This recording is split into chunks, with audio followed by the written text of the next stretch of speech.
Analysis of 20th century creative talent through the life and creative profiles of four unique architects. Four modern architects who have become classics today: Wright, Mies van der Rohe, Le Corbusier, and Alvar Aalto. Four architects who encapsulate the best of the 20th century. Four architects we're also going to attempt to recount, first and foremost, through images, for a very simple reason. Architects have a greedy gaze. We think in images. We need images to communicate.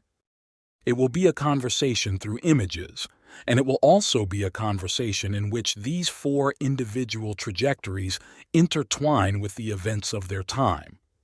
The plastic and aesthetic events, of course, but also the social and technical ones that shape and change the architectural landscape. Architecture is indeed a collective art, created by many and by society as a whole. However, in the end, it's the conductors, the individuals who make buildings come into existence, who are unique, with their specific biographies, which we will attempt to explore here through these four great figures. The four greatest, undoubtedly, in a complex century, the 20th century, which we now refer to as the last century, yet it still nourishes our dreams and also our nightmares. Knowing that many of you are not architects, we are accustomed to speaking in forums where architects talk to each other, and many things are taken for granted.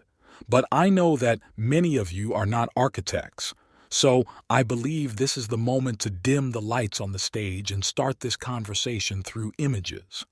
I want to emphasize the importance of images because another architect we'll discuss here, Le Corbusier, said in one of his last texts, which we call a testament, that architecture is a very demanding profession, requiring constant effort and attention.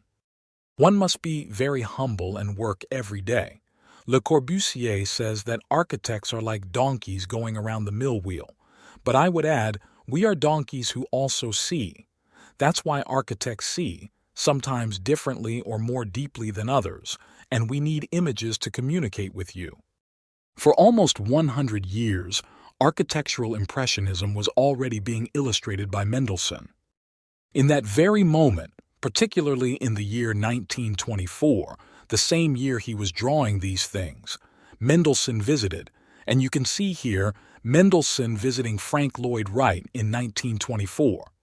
He used an interpreter, in this case, a young Viennese architect who had first worked with Mendelson and was now employed by Wright.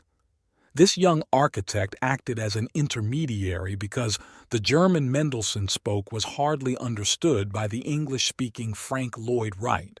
However, despite not speaking each other's language, they communicated through the language of images.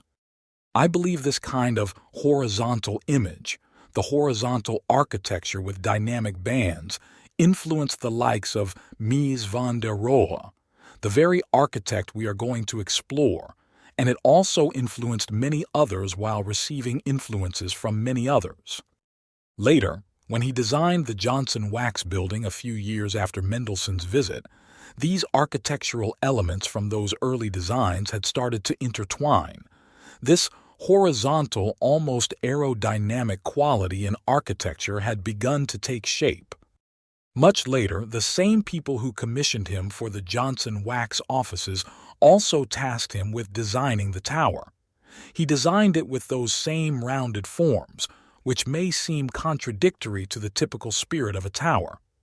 A tower is expected to have tall vertical elements that emphasize its height, but not in this case.